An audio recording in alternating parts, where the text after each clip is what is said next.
Hey, this is James Pelton. Hope everybody had a wonderful weekend. Happy and excited to start the week off with an AMA. We're going to be talking about Hubble Protocol today. And actually, I have not seen the team yet, but hopefully they'll be on here pretty soon. What I need from you guys as we start out, please hit the like button. Let's start this week off with hitting the like button for this first AMA with Hubble Protocol. And again, I hope they show up because it is kind of an interesting project, and I would love to talk with them. It's on Solana, which is kind of unique. That's not, I don't think I have anything on Solana, honestly. So I am excited to talk with the team about this. A couple new members. Dane, thank you for joining. Members, we have a members only video coming up Wednesday evening, although I don't see it on my calendar. I need to make sure I add that. But yeah, we're going to be talking about my faith and how important it is to me. So Dane, welcome. James, welcome. Who do we have here today? Please hit the like button and comment just hello, just so I can see who's here. So we got Funny Turos here. Again, I've taken a couple days off. I do so many AMAs that when I take a day off, it feels like it's been forever. I guess it was just Saturday morning, I guess was my last one, but nothing yesterday. I took the day completely off. Barely did anything. So that was kind of a nice break for me. We got Jonathan. Good to see you. Scott. Good to see you guys. I'm glad you could join us again. I hope the team from Hubble, I hope there wasn't some miscommunication or anything. I know they had emailed me and said, hey, we're going to be there. So hopefully we didn't get the times mixed up or anything like that. But let's go ahead. We'll just start kind of talking through it. And when they show up, we'll have them introduce and talk through it a little bit more. Good morning, all. You deserve the time off. Sometimes when I take the day off, I actually get bored. Like I have no idea what to do. So sometimes I like it, but it's a little bit bittersweet. So, all right, we got Marius here. Marius, thank you for joining, brother. How you doing today? Hey, James. Thanks for having me. Good. Good. Awesome.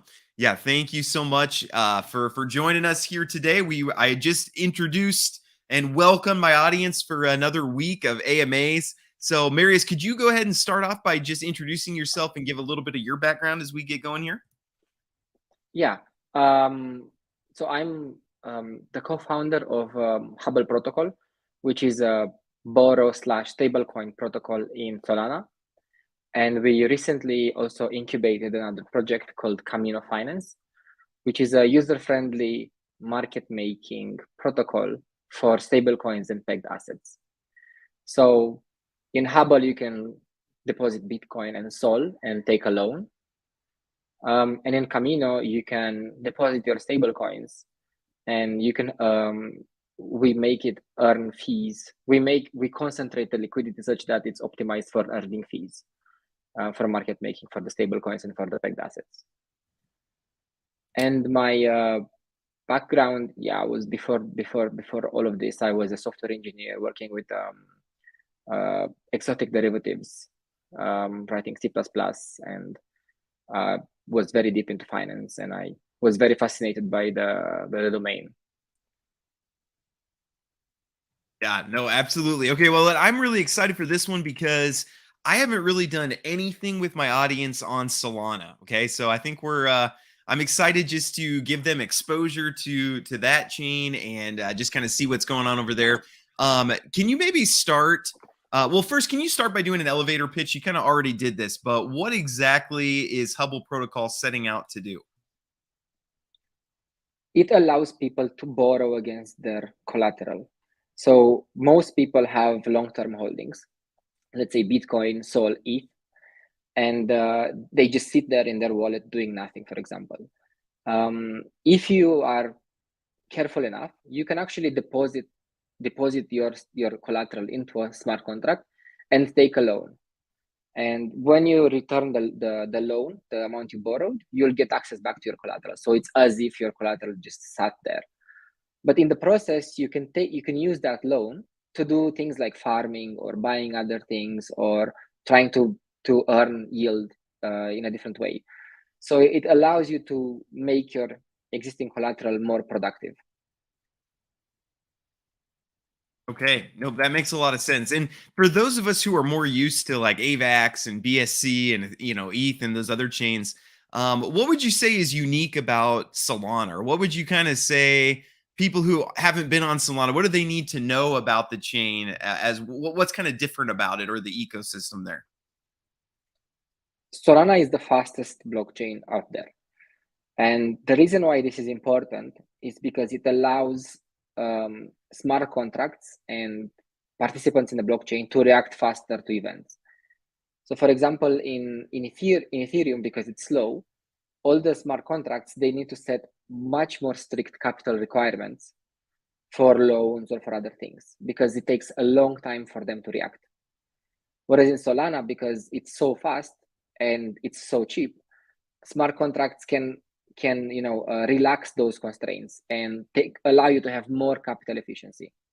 For example, if in Maker or in Aave, the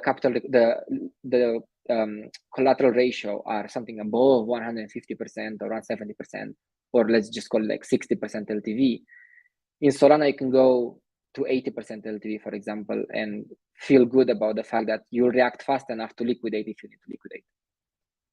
So it's just the speed allows with capital efficiency.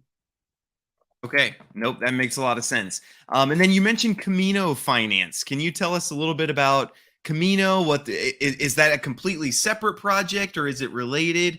And what's kind of the problem that Camino's out to solve?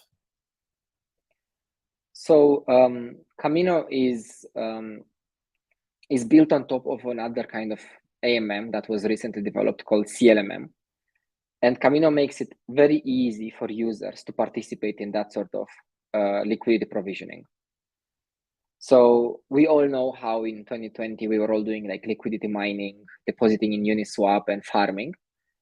That was, it was quick to learn, even though it was scary at first, it was quick to learn.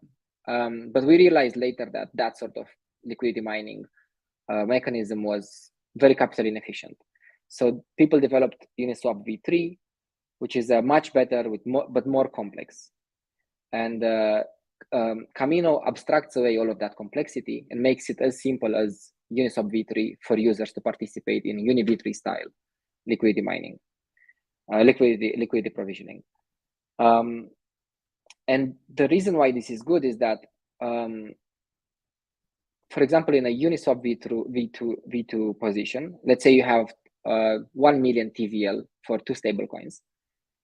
To do a 500k swap, you incur huge slippage.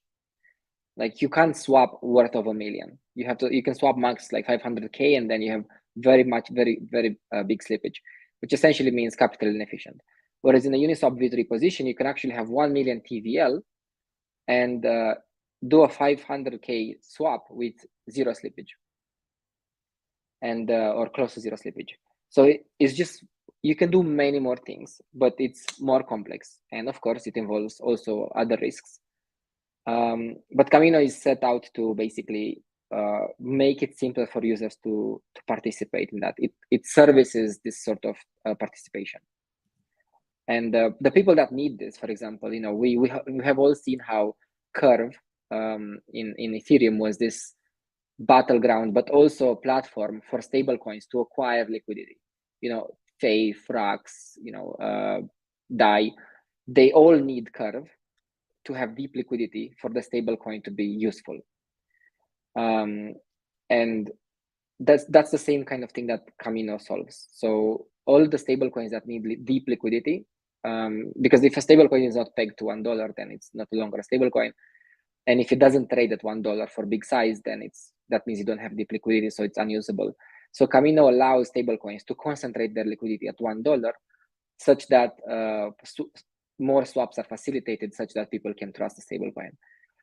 And you do that for stablecoins. So we have our own stablecoin USDH. We built this because we needed it for USDH. But there are other stablecoins in Solana that need the same thing. And there are other kinds of assets which are pegged to each other that also need the same thing. So we all know like the staked ETH from Lido pool. The same thing is in Solana. Solana has been on a proof of stake for much longer than ETH, from the beginning actually. So Ethereum has only very few, liquid derivatives. Staked ETH is the only one I can think of, but I think Frax ETH is coming as well, or if I'm not wrong. But in Solana, there are many more stake derivatives. Solana is ahead of the game when it comes to stake derivatives because it's proof of stake for longer. So all of these stake derivatives, they need deep liquidity as well with Sol. So there is MSol against Sol, there is staked Sol against Sol, and there's like JSol, like DAO Sol. There's like many kind of Sol derivatives that also need this sort of peg, tight peg. Okay, and then could you talk a little bit more about your stablecoin, the USDH? Is that pegged as well? It's yeah. I mean, the goal of the protocol is to make sure USDH is trading at 1-to-1 with or close to one with like $1, right? And the only proxy we have for $1 on chain is USDC or USDT. So USDH is trading against USDC, and the question is how pegged is it, right? For how big of a size can you sell or buy USDH so that you pay the dollar equivalent? And right now you can sell something like worth of $1 million and no slippage in Solana. And this has been significantly improved since Camino was launched. Before that, it was lower. Okay, nope, that makes a lot of sense. So then getting into your DApp here a little bit. First off, I just want to note to people that MetaMask does not work with Solana. Is that correct? Because I think my audience is probably all on MetaMask. So I use the Phantom wallet is what I use for my Solana stuff, but I just want to make that note for people. But can you kind of talk about just what opportunities? Again, my audience is mostly passive income, so they're looking, how do we make some money? So can you talk about the different opportunities that you have? Sure. Well, it will depend a lot on what does your audience have as portfolio. Maybe let's start with that. What do they have? Let's just come up with like a sample portfolio. They probably don't have anything on Solana. So they probably have some Bitcoin, probably have some Ethereum, have some stuff on BSC. That's mostly where most of our DeFi stuff is. But yeah, maybe wanting to get into Solana a little bit. Cool. Yeah. So if you have Bitcoin, if you have Bitcoin anywhere and not on Solana, you'll have to bridge it. And you can bridge it using a centralized exchange. So Binance works with Solana. Most likely everyone has Binance. I think Coinbase works with Solana. I think all of the FTX, Kraken, I think they all work with Solana. So somehow you'll have to take from your chain to a centralized exchange and then go. So I think that's the lowest cost. But I think you can also use some bridges like Wormhole. And once you're in Solana, you have to create a wallet, and you can use Phantom for that. There are others like Solflare, for example, or you can also use a ledger to interact with Phantom. And once you have your assets in Solana, let's take the example of having Bitcoin, and then let's take an ETH, and then let's take the example of having just a stable coin, that's BUSD or USDC or something. So if you have Bitcoin and it's not earning anything for you at the moment, right? You can come to Hubble, deposit Bitcoin. Let's say you deposit $1,000 worth of Bitcoin, and you can take a loan worth $500. So in this case, your loan to value would be 50%. But you can be even more conservative, and you can just take a 20% loan. So $20, or sorry, $200 after deposit 1,000. And then you can take, when you repay your loan, your Bitcoin is the same, so your Bitcoin hasn't been touched. You can take those $200 and farm with them.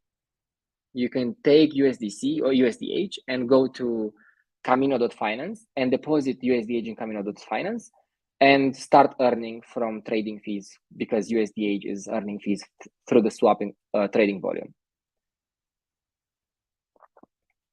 Okay, so basically you're depositing Bitcoin as collateral, then you're getting some of this USDH, and then you can do just normal farming with that USDH. Is that kind of how the ecosystem works? Yeah. Mm-hmm. Exactly. Oh, okay, and then so what would be like, what kind of yields can you expect with USDH, or what are What are the kind of the riskier options or the less risky options, or what would you kind of recommend someone who is kind of new to the ecosystem? You know, they might get in here and say, I don't know, what should I do? What would you kind of, not financial advice, but what would you kind of recommend they start looking at, or how do they think through some of this? So not financial advice. I would always recommend just starting with very small amounts and put something in to have skin in the game, to force you to learn. You know, I think that's like the safest, healthiest way to look at it.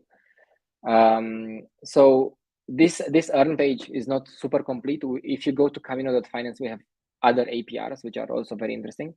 But essentially, yeah, take a, you know, if you like Bitcoin and you want to keep it, and you want to take a small USDH loan, then you can come and deposit here USDH, for example.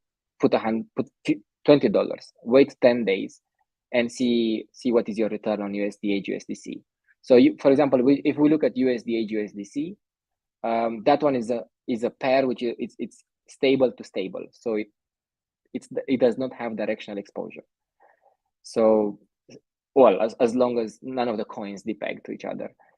But you can also look at the simplest one, which is USDH USDC USDT on the right side. That's the literally lowest risk of depeg based on, you know, historical data. So you can just take USDH, swap it to USDC, for example, and deposit it in that farm. That's the simplest thing you can do. Wait 10 days and see how much you've earned. Okay, and then can you kind of talk through with people just the risks? Obviously, with a higher APY, there's going to be more risk. And again, just for people who aren't familiar with this, you know, it's kind of funny. We're getting back to where DeFi started with these liquidity pools and things like that. Can you kind of talk through what risk there is on some of these higher APY ones? Mm-hmm. So people, just something that we need to keep in mind. It's not always that the API reflects risk. In most of the times, in like an efficiently priced market, return should be equivalent to the risk you're taking. But most of the times, there is an alpha in the fact that some people run a promotion just to attract liquidity or to attract eyeballs, and they give some extra rewards. The fact that you have some extra rewards there does not necessarily mean that it's more risky than some, you know, it doesn't indicate that it's more risky. So because Camino is new, we are trying to attract people to learn what is Camino about, understand what are the risks. So we're juicing up the APR with some rewards. So that's just one thing to start with. But let's forget about the risk to reward ratio and let's just talk what are the risks inherent in the platform, right? What this does, it provides liquidity, right? You have two pairs, Sol USDH or USDH USDC, and you just deposit it on exchange. And your goal you become a market maker. You allow people to swap between your two coins, right? Your goal is for that pool in which you deposited capital to have so much volume, so many swaps to happen every single day, every single minute, because on every swap there's a fee that you gain as a liquidity provider. You hope that the volume will generate so many fees that your position is earning fees. That's literally what a market maker aims to do. So when you deposit liquidity on a, let's say USD, look, we have here USDR, USDC. You hope that USDR, USDC pool will have a lot of volume. And if it has a lot of volume, you'll capture a lot of fees. So on this page, you see Vault APY, that 5%, that 5.3%, that one is coming from swaps, from Vault, from fee volume. The other one, Camino API, is what we're juicing it up with at the beginning. It's just promotional at the moment. So that's basically what's happening. So the risk of this product is the same risk that every market maker is always facing, which is called inventory risk. Inventory risk means I'm depositing liquidity on two tokens, A and B, and I'm willing to buy A and B at these prices. And let's say I bought A, and then I hold A, and then A goes down a lot. Then I'm left holding the bag. The professional market makers, what they do is like if they have A, they short it somewhere else, so they're hedged. But it's not super easy to do this on chain at the moment. So you're basically exposed to directional risk. If the price moves adversely against you, you'll be the last one holding the bag, essentially.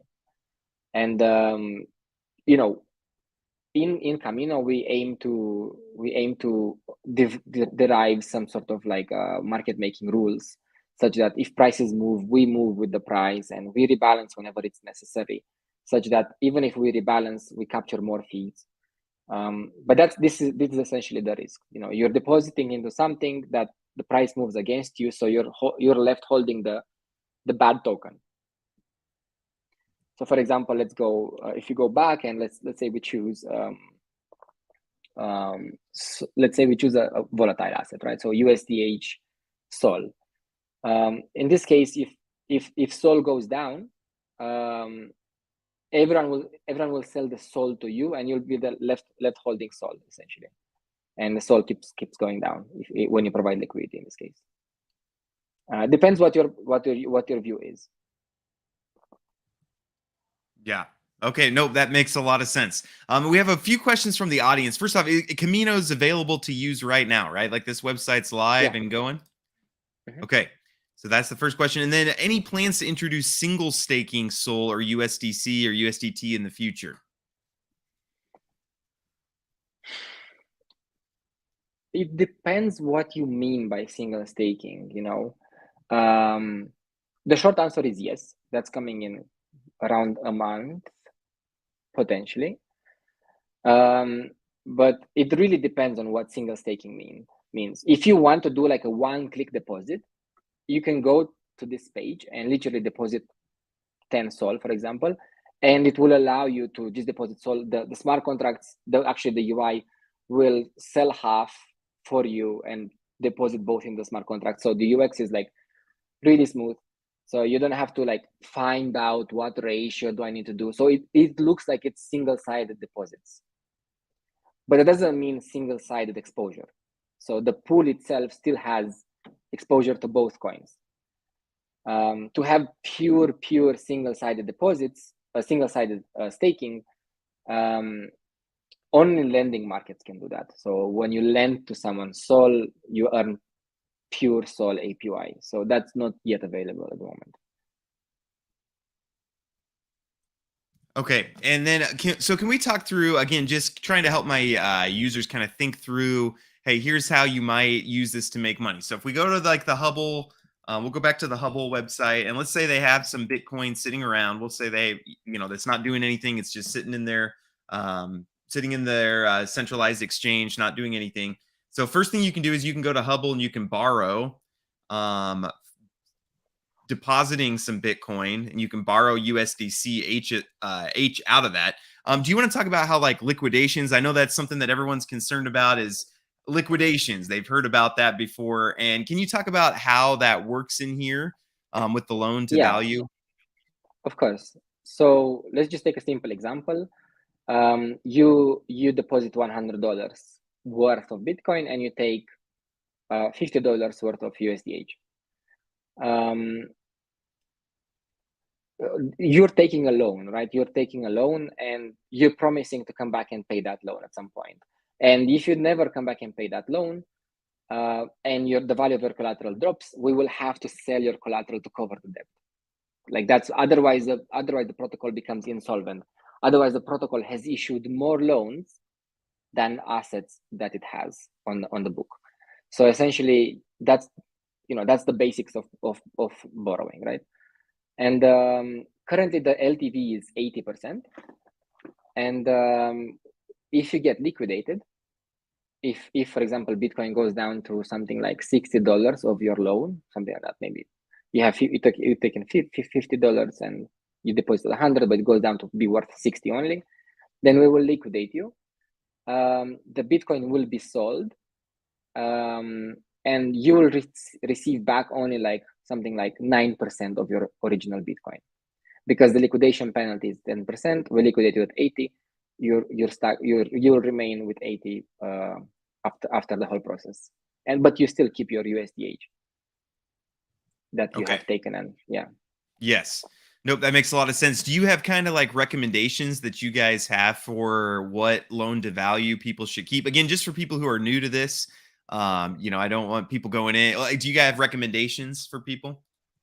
Mm, if so, first of all, just keep in mind that on the top right of the website there is a bell, and that bell is basically acts as notifications. So you can choose, you can add a notification, a setting, and you can choose when to be notified when your loan reaches a specific level, such that you can come and top up, for example, or repay your loan. That's one thing to keep in mind. Secondly, you know, if historically Bitcoin drops at most 30% in a day, for example, or 50% in a week, or depending on how comfortable you want to be, if Bitcoin drops, I think the worst that Bitcoin has ever dropped was 80% or something, like, from in a short time period. So if that's your sensitivity, then go to 10%, LTV. If you think Bitcoin will only drop max by 30%, then you can choose like a 50% LTV. And it depends on the frequency of how often do you check, how often do you how sensitive you are to price drops, things like that. So it's definitely for people that are, risk savvy and want to learn about this, and they're monitoring their position all the time. It's not, or if you're a degen, if you just love it and you want to do this stuff, but there's a mechanism behind this, right? There's a mechanism behind this that the smart contracts will just execute what they're designed to do. So you have to be worried that these sort of things can happen. So there's no real recommendation. Depends on your risk appetite, on the future view of Bitcoin that you have, and stuff like that. Yeah. And so just to make sure my audience understands, this is how collateral works everywhere. So anywhere that you see it, you're depositing collateral and then you're borrowing a certain amount of, like in this case, their stable coin. But then if the price of Bitcoin goes below your loan to value, so if you set it at something high and the price of Bitcoin goes way down, then you're liquidated, which means they sell your Bitcoin when it's low in order to cover the loan. So you just have to be careful with that. And then if you see LTV, the loan to value of your Bitcoin getting low, you can deposit more collateral, or you could just repay your USDH, would be your two options to make sure you don't lose your Bitcoin. So yeah, you just have to be kind of careful with that. But that's how it works everywhere. You know what do you you have any? can do? No, go ahead. Yeah. Actually, that's a good question. I want to answer that. But by the way, if you want to play around with this, you can go on the top right, and there is a settings button, and you can choose to go to, actually not that one. You would have to change the URL to be, instead of app.hubbleprotocol.io, to be on dev, and you can actually play with DevNet money. And if you play with DevNet money, you can literally mint some fake Bitcoin, deposit some fake Bitcoin, borrow some fake USDH, see how the platform looks like, see if you understand all the numbers. So you can literally play with like virtual money, like fake money, and see how that goes. So for example, let's go to on the top right, you have this like $sign, and you can you have to connect a wallet, by the way, first.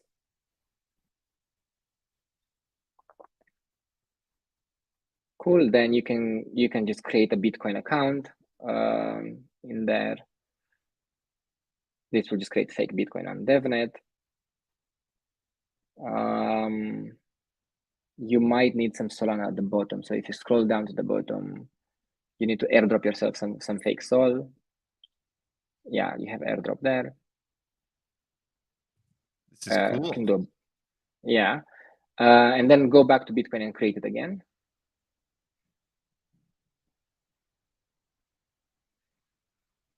Cool. And now you can airdrop some Bitcoin. Do a bit more.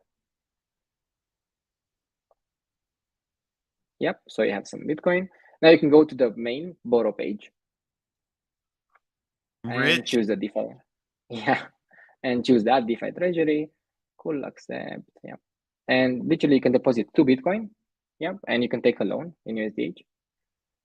And you see it now, it tells you, you're depositing to Bitcoin worth 38K, you're borrowing 17K, your current LTV is 45%, you see. And then you can just take a loan and see how the page looks like, how the loan looks like. You can click on borrow, basically. Okay, very cool. Yeah. So if you guys want to mess around with it, all you do is you go to dev.hubbleprotocol.io, and I put a link down below. You can give yourself some free Solana, some free Bitcoin, but don't get excited. It's not real money. But then you can mess around with how this borrowing works, and you see the lower. If I do 15% loan to value, I'm depositing 2 Bitcoin, which is worth 40K, and I'm only taking 5K out in the loan. So then my liquidation price is 3K. So as long as Bitcoin stays above 3K, I won't be liquidated. So you can see, hey, that's pretty safe. Do you think Bitcoin's going to go below 3K? Probably not. But if you go up here, then now you're risky. If Bitcoin gets below 19K, which could easily happen today, even, then you'd be liquidated. So again, you just have to kind of set, hey, where do I think it could go? You can set up alerts so that if it's starting to get close, you can come in and say, oh no, deposit 4 more Bitcoin. It makes my liquidation price lower. Now it's 5K if I deposit 4 Bitcoin. So that's cool. That's pretty cool that people can go in and mess around with it, because I think a lot of people would like that, to be able to just kind of see how it works that way. Going back to a question from the audience, do you have you want to talk about the stability of Solana? Yeah. Solana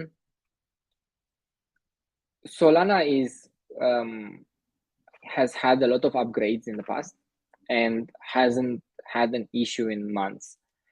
The first time Solana went down was a year ago in September, and it had like four significant periods of downtime.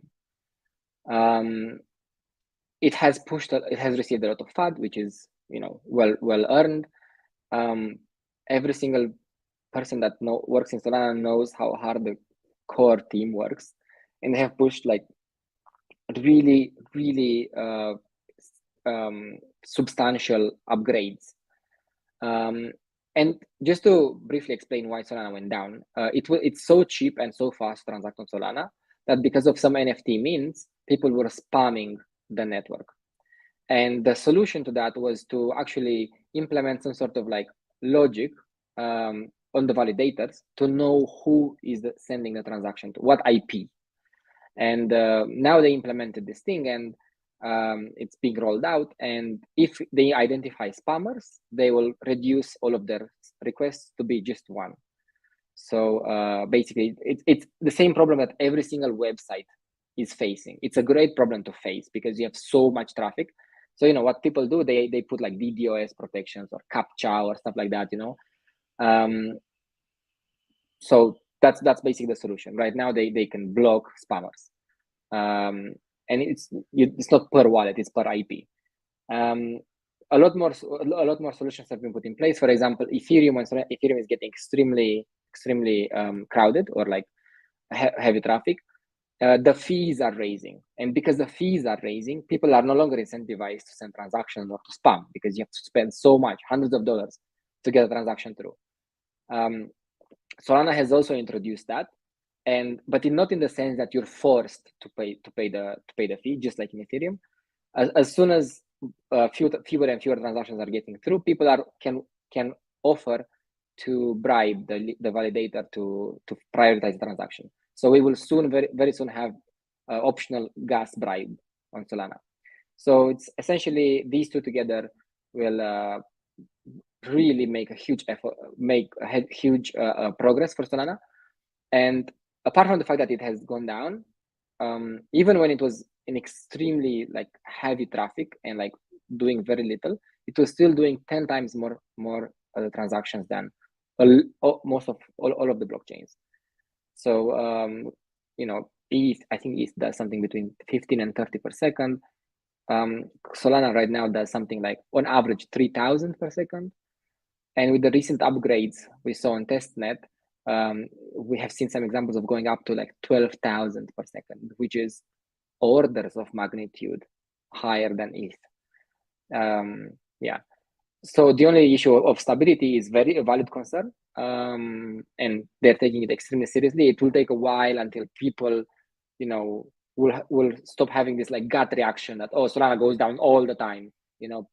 I heard this like a few days ago, but the facts are that it hasn't gone down all the time, and it's so fast right now, and it has received a lot of upgrades. But I understand that people don't have time to catch up and check all the updates, so you'll have to give yourself time and experience it and let time go and let the wounds heal, and then feel the magic, because it's really good. Okay. Nope. Thanks for talking through that. Again, my audience, I don't do a lot on Solana, so it's good to have someone talking about it, just so like at least my audience knows that it's there and it's a big part of the crypto space. And I kind of feel like I haven't done a good job of exposing people to it. So really happy to have you here. Do you want to talk through? You talked about this a little bit earlier, but one problem people have had with a bunch of different stable coins is, you're going along, you've borrowed some of this stable coin, you're like, oh, this is great, I'm making some yields, and then things happen with these some of these stable coins aren't as stable as others. Do you want to talk about what you would say to someone who's just nervous about some of these stable coins? Yeah, I think that's a really healthy attitude to have. You have to be nervous about these things. It's in my opinion, and I don't want to shill Hubble. You have to earn trust. So a stable coin is like, it's all stable coins are pretty much the same thing almost. So the only thing that differentiates them is trust, and trust is something that you earn over time. I think huge APR does not earn you trust. I think you need to have a long proven period of being stable and unexploited for a very long time, years, until people have start trusting you. So for example, I think people trust DAI from Ethereum. DAI has been here for years, until people really believe it. They don't change their smart contracts a lot, because they're battle tested. They have audits. They have like a huge amount of people thinking and reasoning behind how DAI should be handled, such that it has earned people's trust and has been stable. Casio was a smart contract bug, really. So there was a bug in the smart contracts, and someone managed to exploit it. So if you have a bug, most likely sooner or later someone will find it. So that's why the longer you wait, the longer it has been proven, the less likely it is that it's exploitable. And what does Hubble do to avoid this? We have had 5 audits on Hubble itself. We are doing a lot of testing. We have over 800 tests on the code base. And we have implemented something to actually avoid this specific exploit that happened to Casio. And basically, the solution that we implemented was withdrawal limits. The same thing that you have in exchanges. You can withdraw max 1 million per day. If anyone manages to exploit it somehow, they will be limited to how much they can exploit it based on the caps we set per day. So at least, Casio had like a infinite mint. There was like 2 billion minted at once. 2 billion will just crash every single exchange. It will crash it. But if Hubble has like, USDH has like 8 million of supply out there, but the max exploitable value is 1 million, then it's still, there is damage, but it's recoverable. So that's what we added. So we have tests, we have audits, and we have this like withdrawal limits per every 8 hours. The withdrawal limit resets, and we have a list with all the caps somewhere on the docs. Okay. Nope. I think that's pretty helpful. Can you talk about, are there other Solana farms similar to this? I mean, we see a lot of these on BSC, and are there other Sol farms, and what sets Camino apart kind of from some of those other ones? Yeah, there are many farms. Recommend people to check out, for example, Radium, Orca. There is a, if we want to talk about farms, then there's also Tulip, there's Francium. These are the ones that I can think of at the moment. Camino is the first of its kind. So francium, tulip, radium, they have no old style AMM farms. So the Uniswap v3 version where you have like a curve and it's like 2 pairs and that's it. Whereas Camino is built on top of another kind of another kind of DEX, which is like concentrated liquidity, where you have to be more precise about the prices at which you deposit liquidity. And that one is developed on Orca, and we made farms out of it. We abstracted that away to make it easy for users. And the Camino is literally the first of its kind to do this thing in Solana. That's what sets it apart. And of course, the other thing is that it's the kind of approach that the team has to launching things, in the sense of just monitoring every single thing possible, alerts over everything, risk management. We are taking this extremely seriously, because we believe in Solana, we believe in DeFi, we want to be here for a long time, we want to earn trust. So it's not only the code, but it's also how we approach things. Okay, nope, that makes a lot of sense. Do you want to talk about what's on the roadmap coming up? What are you most excited about that Camino or Hubble are doing? And yeah, what are you most excited about that's coming up? We don't talk about future plans. When things will come live, we will share them.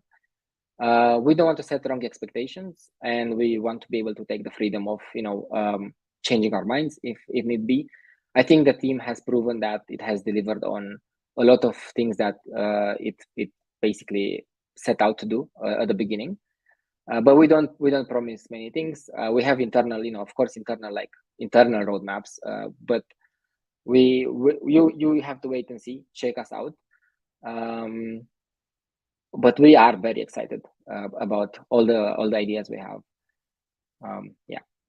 Okay, and that is one thing I would say is that from what I've seen from this team is you guys do keep building and you keep moving forward. And I know things have been harder during the bear market than they were during the bull market, and you guys just keep on producing. I am going to cheat a little bit, and on the website there's a little bit of a roadmap just with some things. The USDH isolated vaults is on there, auto vaults, which I think would be really interesting. So I'm cheating. Okay. I see on the website things that maybe you didn't want to talk about, but for sure on there. So one last question, maybe as we kind of wrap up here, how did the bear market, how has that affected kind of you guys? And has that messed up things, or kind of what are your thoughts on that?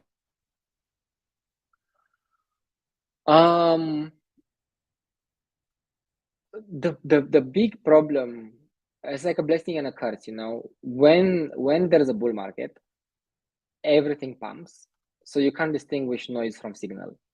You don't know if this is a solid protocol or if it's a protocol that works because just people are just aping. When there's a bear market, it's the same thing, whereas nobody's using anything, so you don't know also if there's any signal or there's any noise. So it's really hard to read into the future, to see what's the direction, what's the trend. So it really forced us to do a lot of soul searching, to understand, to be honest with ourselves and think what should we really build, that will make sense and will be here for years. And it made us, think about everything, not from like first principles, but like really question why do you build that and not the other thing, and is that thing just like a temporary farm, or is like something that a utility that people will need for the long term. So it's a constant like process of discovery and thinking and turning every rock, which I think has bear a lot of fruit, brought a lot of fruit. So Camino was born kind of out of this like quest of identifying what goes next, and I think it will differentiate between the people that don't think so hard and don't have a vision, which are basically, because there's no liquidity, there's no aping in, there's like nothing for them to do in a bear market. So they will just like lay low and wait for the bull. And when the bull comes, they will like panic and start building something to do a cash grab or to, hope to catch a bit of the wave. Whereas we are like we're really, thinking a lot about what needs to be built and hope to build useful stuff. Okay. Very, very cool. And then a Bitcoin Africa question from my audience. Can you explain the performance fee on Camino for depositing SOL? Yeah. So performance fee is not something that is taken out of your deposited amount. Performance fee is, let's just take an example. Let's say you deposited 100 SOL or $100 worth of SOL, and over a day you made $10 in fees. That's what you made in fees. So we have a regular process which grabs those fees and reinvests them into your position. So if you had $100 and then you made $10, you will have $110 after we do the reinvesting. And we actually take a fee out of that gain, out of the fees earned. Yeah, basically that's basically, so basically it's performance on top of the gains, not on top of the deposit amount. Okay. Does that help Bitcoin Africa? Africa, if you have if we need clarification, just let me know and we can ask that. Also, if you guys have more questions that you would like to ask, I think we're going to probably wrap up here pretty soon. But I put a link to their Twitter, to their Discord, to their Telegram. So they would love to, if you have questions about how this works, where the money comes from, you want to get into more details, I'm sure the team would love to kind of walk through any of those things for you. So I'll hop into those and ask questions that you might have. So, well, Marius, this has been super helpful for me. It's been cool just to see what Hubble has to offer, what Camino has to offer. Do you have any kind of final words that you would like to give to either your community or to potential investors, or just motivational words to get us excited for this week in crypto? Yeah, I think just try to dive and learn and find out what would it be useful for you, and if it's worth it. And if you need anything that we don't have, you can come and give us feedback and we can try to build it or discuss with you. If you want to learn, we have a ton of blog articles that are aimed at beginners and also at experts. We have writers that's really deeply focus on the articles. So there's plenty for you to learn, and highly recommend to educate before aping into anything. And of course, it's not financial advice. Just there's the risks involved as with everything. So just try to be diligent. But otherwise, just have fun. I think it's a super cool and emerging industry, DeFi. I think it will be completely different in 5 years from now. We have no idea how it will be. I think we will discover the applications within years. I think it's like the early days of the internet. So just be part of the movement. I think it's really exciting. Yeah, I think the education piece of it is super interesting. And again, just so people understand too, we call it decentralized finance because the similar things that we're doing on things like Hubble and Camino is what traditional banks do with your money when you deposit it into the bank. Okay, they use it, they go take it out as collateral, and they go use it for other trading to make some kind of return and things like that. So it's cool. DeFi is a great way to learn just how economics work and how market makers work and things like that. So definitely, if nothing else, come use this as an educational time to learn just how this works, how crypto works, how the market works. So very, very cool on that side of things. Well, audience, I want to thank you guys for hopping on, starting your week with a little James Pelton. Appreciate it. Whether you're watching it live or a replay, please hit like on your way out. And Marius, thanks for coming in. Thanks for talking through your protocol. Thanks for educating us and just giving us some exposure to Solana. I really appreciate you coming on. Thanks a lot, James. And thanks for the audience for listening. Thank you so much. Hope everybody has a great rest of their day. Thanks. See you.